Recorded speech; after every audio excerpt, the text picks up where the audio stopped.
Good. Okay, we're recording. Hi, John.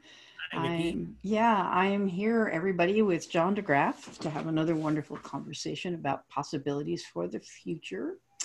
And so, John, would you start out with a little self-introduction and then reflect on this question of what ideas can we cause to be laying around on the other side of the virus that could actually lead us to a better future? Sure. My biography is rather simple. I like this. John DeGraaf regrets that, to the eternal disappointment of his mother, he left college before graduation to become a community organizer. Independence, he vowed to live simply, a decision facilitated by his occupation, documentary filmmaker. Sort of sums it up. I have been a documentary Okay, film. I'm going to stop my video. We'll keep your video on, and I'll see whether that helps with the haltingness. Okay, so I'm disappearing, but you're there. Okay. Okay, rock and roll. Keep going. Okay. We're going to. We're going to the question of what seeds do we see now sprouting in this environment of like system instability but social solidarity. There's a different spirit afoot right now, and what I'm trying to get at is like, what do we see sprouting now that could be of value in the future, and can we articulate it now? Can we notice it and articulate it? It could be a motto, it can be a policy, it can be a whatever seeds you see sprouting that are worth nurturing. That's the question. Well, it's all a bit nebulous because things are kind of coming into my mind as I go along. One of the things I have said is that both the people who are most optimistic and the people who are most pessimistic about this virus believe it will be the end of America, know it. So both are very fearful of that being the case, and those who are hopeful of that being the case. My internet is unstable. Are you hearing me okay? I am, but it's breaking up a bit. So maybe what we can do is like you try taking your video off and see whether we get a better signal. I'll start again then after I do that. Sure.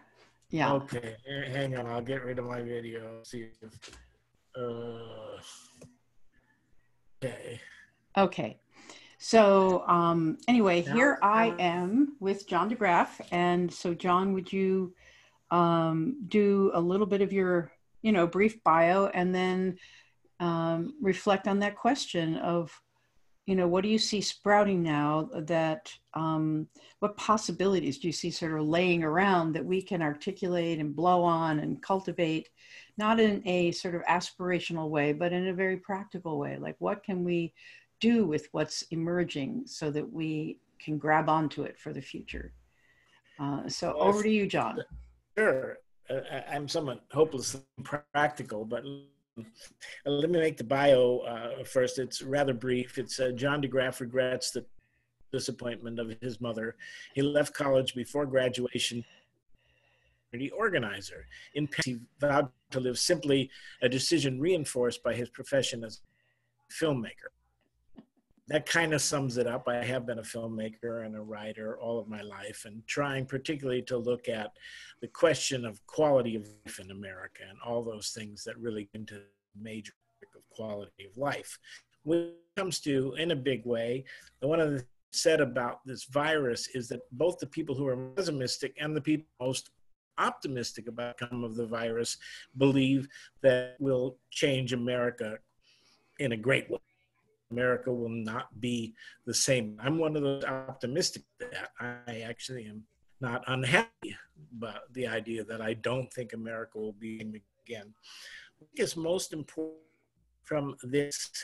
There are a couple things that I'm learning from this. Number one, we've closed everything we deem to be non-essential.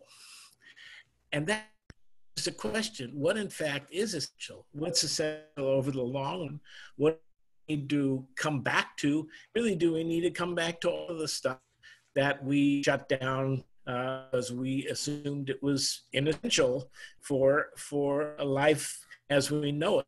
And I think that's a big question to ask, because I think a lot of the things that we do in our society are essential for having a good life, and they really cause us to consume too much, work too much, stress ourselves out, have little time for each other, to build community, to take care of all kinds of things. So we question again, what is essential? Do we go back to everything that we've been doing? I think a second big question is, are we for an adventure? We've seen ourselves in America as risk takers. We came over from abroad. Many of us were the people who kind of cast it aside, and we came for this venture. But we've become a security-minded people whose security seems to lie in our products. And are we willing now to move in a very different direction to changes that are very important? So number one, are we ready because to provide care for everybody? Are we ready right now to step to end the climate crisis?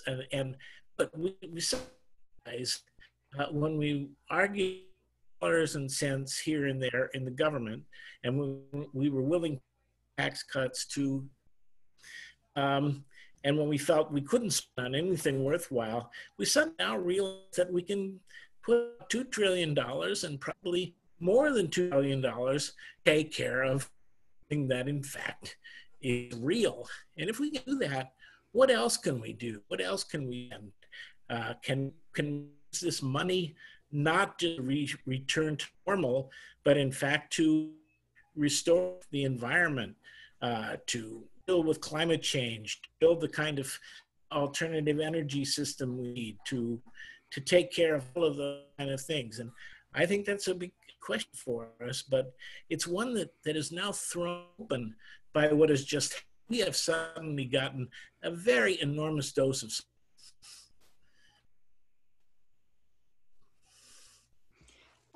Oops, you cut out, John. Enormous dose of what? socialism. Oh, right. Yeah, and a lot of it is socialism for the rich, no question, but some of it is socialism for the rest of us.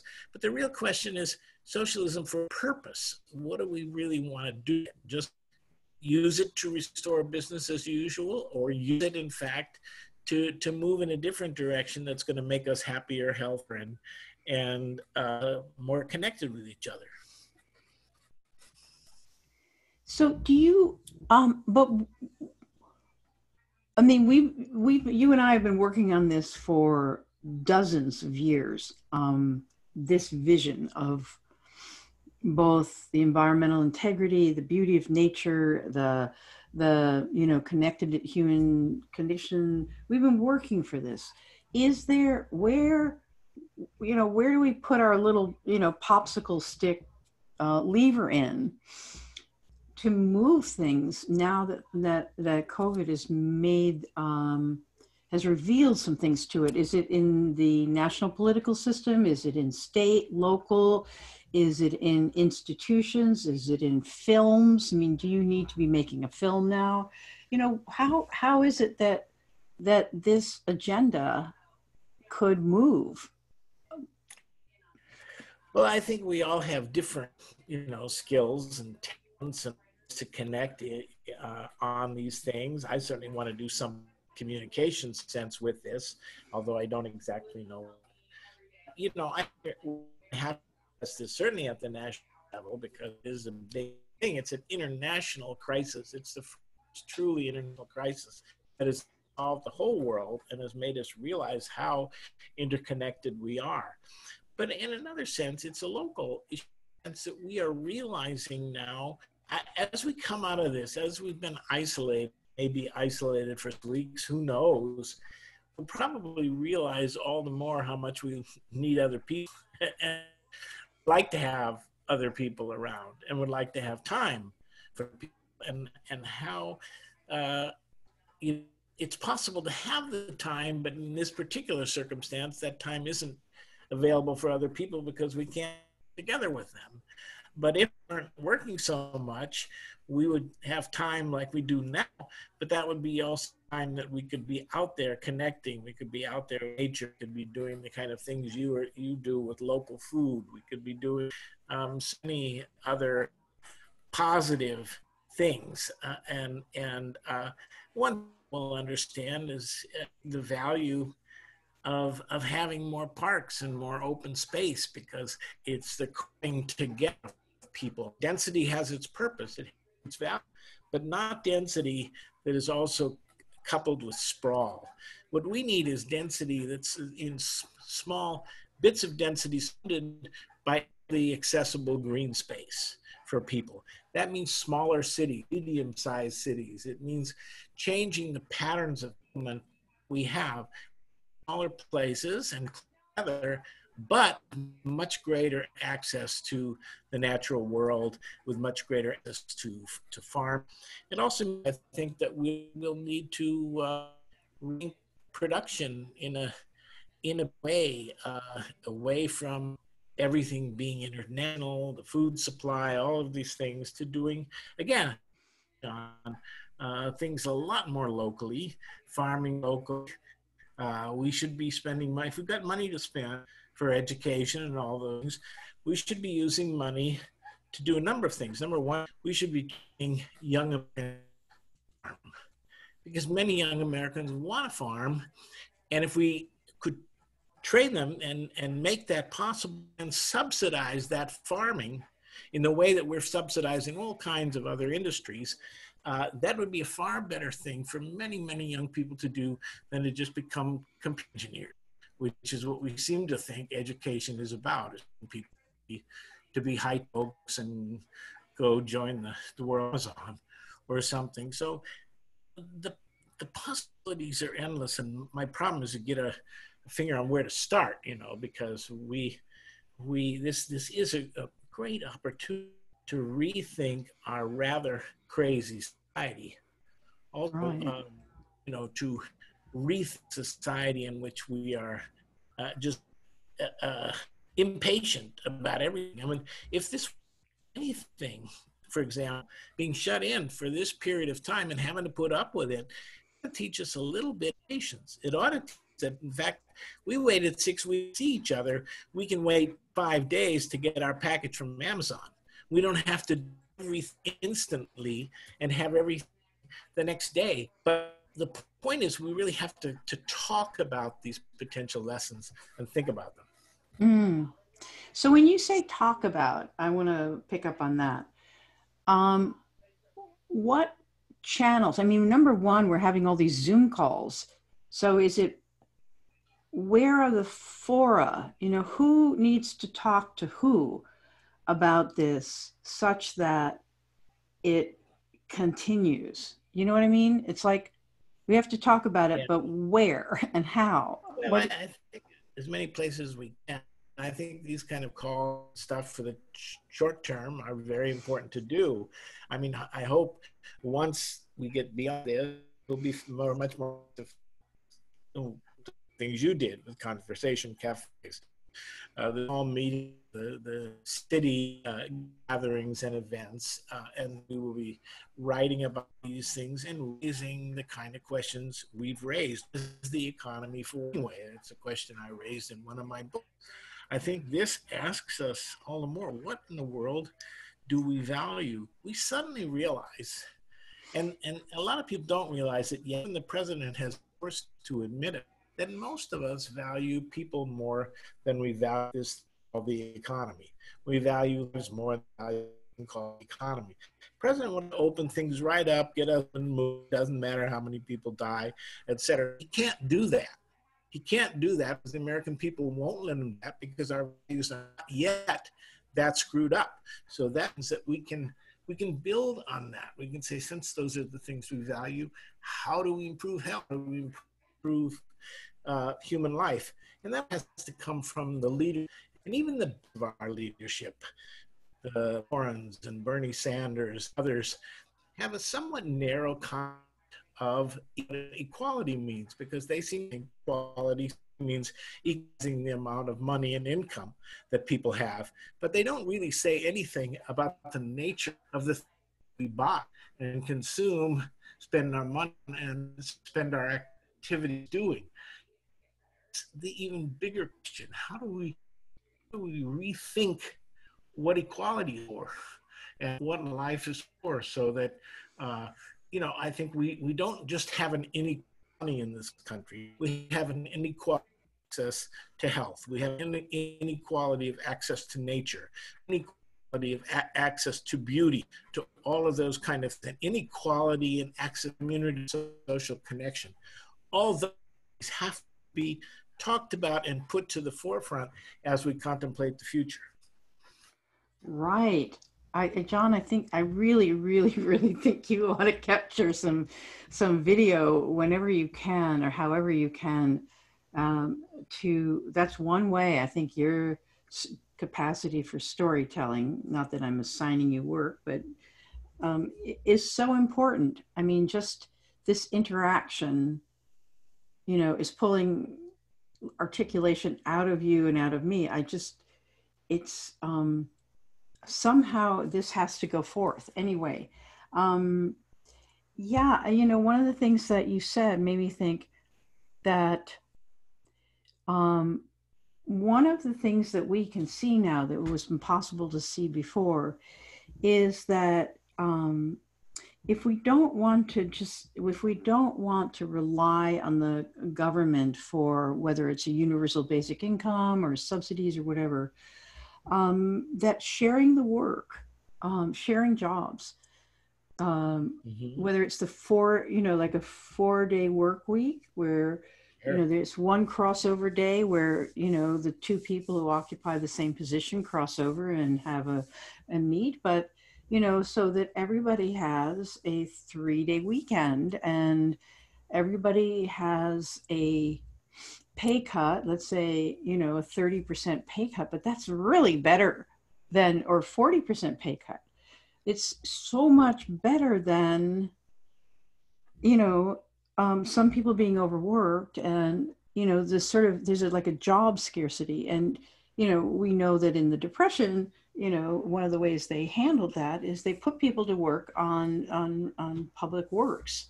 But that may not be what America does anymore, but just even that idea of job sharing, then because we've gotten a taste for free time, we've gotten a taste for like the benefit of being with other people, that we really like other people, like some of them, so I mean, it could be that that's a policy whose time has come. Yeah, I mean, I think we do need the program of where we need the work programs is for people to earn the right to a basic income. Bingo.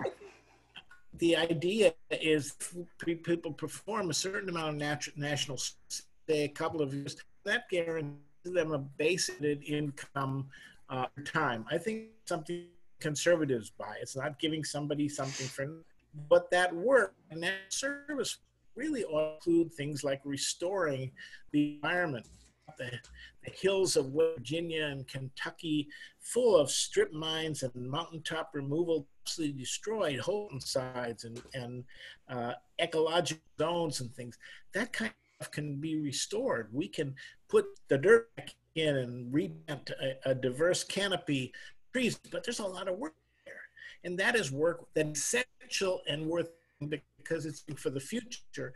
And we have doing that, both pay people, but also have people who receive pay, do it as national service, and then get education, get other benefits in return. I think how we have to think about that. We can also share jobs, and I think we will find that we could, as the Prime Minister of Finland has suggested, to a 24-hour work week. Right. And 3 days of work that was work that we had to do to earn enough income. And in doing that, we would have to raise the minimum income and set limits on the maximum income. You know, it was St. Augustine in the 4th century who said that it was every bit as important to have a maximum wage as to have a minimum wage. And that's, we don't talk about here, but we should. Well, Franklin Roosevelt talked about it. Franklin Roosevelt's original program in the New Deal, we would have taxed income over a certain amount of money, a fairly small amount of money, $75,000 a year, at 1%. There would have been a maximum income. Didn't get that, and it wasn't a good idea to do it at 100. What we did was we did it at 94, and then it went down to 91, and then in the days of Dwight Eisenhower, it was still 90% over about $1 million earned each year. And then we cut it to 70 under Jack Kennedy to stimulate growth in the economy. So not so bad, not a terrible thing, but inequality will go up. Under Reagan, we cut to 50, and then we cut it to 30, and the rest is history. And you know, so we need to be thinking again about minimum income, whether it comes in the form of a wealth tax or marginal income tax or something. We need to think about really sure and what is essential to do, and then why don't we pay people for a lot of essential work that needs to be, including local farming and gardening and growing things and all of this kind of stuff. You know, the possibilities are really endless. Think about it. But if we simply leave to the market and to the tax cutter, it's just going to be more and more of a disaster. I could not agree with you more. I exactly, probably wasn't original. I just picked it out of the air. But a couple of years ago, I was trying to think about a policy agenda that people in the financial independence community could get behind. And I saw 4 things. Number one, universal health care, because people are spending many years in corporate environments simply for the health insurance. And then, you know, free K through 16 education, because, you know, young people are so indebted that they can't actually, you know, they have very little room to move. And the third one was a universal basic income. You know, if you have free healthcare and you don't have educational debt, that income could be much lower and still, you know, and still get you the basics. And then, you know, community. Allow people also to in more rural environments to build up smaller cities and smaller communities, because they wouldn't have to make as much money. The cost of living isn't as high in those places, and people could make those kind of consciences. So I was with you. Right. And then the final one that I had, that I thought just I pulled out of thin air, but was that your universal basic income is tied to, you know, I thought 15 months of national service, you know, not just in military, but, you know, it could be forestry, it could be, you know, education, could be, you know, there's so many already existing programs that you just put together in a narrative. You know, the story is already there. We just have to connect up the pieces. Well, you know, I spent 2 years after high school, or after first year of college, as a volunteer, national service. They didn't call it that. And also what you might call a gap year, but in my case, it was a gap 2 years. It's the best thing I ever did. Changed my life, opened me up all kinds of new things I didn't know anything about. And every young 30s who worked in the CCC and WPA and all said the same things about those things, that they were together, meeting people from different places, learning different cultures, doing something valuable that they could be put for the rest of their life. I mean, we can do this. This is not rocket science. Exactly. Yeah. Okay. Go ahead. We also need to think, when we talk about health, we need to talk about how we can reduce the cost from the way we do things here. One reason why countries pay so much for is not that they have universal health care that's not all done by the insurance companies, but it's also because they're a lot healthier than as much chronic illness in old age costs. So if we had a society where we weren't working ourselves to death, where we were doing healthier things, where we were out, where nature was more accessible, we would also be healthier and put less on the healthcare system. So what is the content of healthcare? Not just how do we pay for it? And secondly, what is the content of education? Make education free from kindergarten to 16. That's great. But education, is it just about training people to go into jobs where their role is just simply to get people to buy things fast? Because it seems to me that's where education is, and that's what people are talking about. We got to train all the, IT who can go work for Amazon and the system go. No, we need an education that's about learning about what life is about, how we work together, how we solve problems of our communities. Yeah, I'm aware that we're just about at, I think, 20 minutes, which would be like a nice thing. I'm going to put would you start your video again? It's in the lower left corner so that, we convince people that we just had a one-to-one conversation. Yeah, there you are. Okay, perfect. One of the things that strikes me is that you have been a systems thinker all along. However you got there, you think in terms of how the pieces fit together, and if you change this one piece, several things rearrange around that, and then if those things rearrange, then you have these opportunities. And in a way, that's, I think, one of the breakthrough areas is being able to think in wholes rather than thinking in parts. And I really, really think, John, that you have another movie. You had Running Out of Time, you had Affluenza. This is another film, and it's not, and it's like a big challenge. I mean, you don't have to do it, John. And I told you before with Affluenza, I'll help you raise some money. I'm indebted to you, Vicki. You're the person who got me to make Affluenza.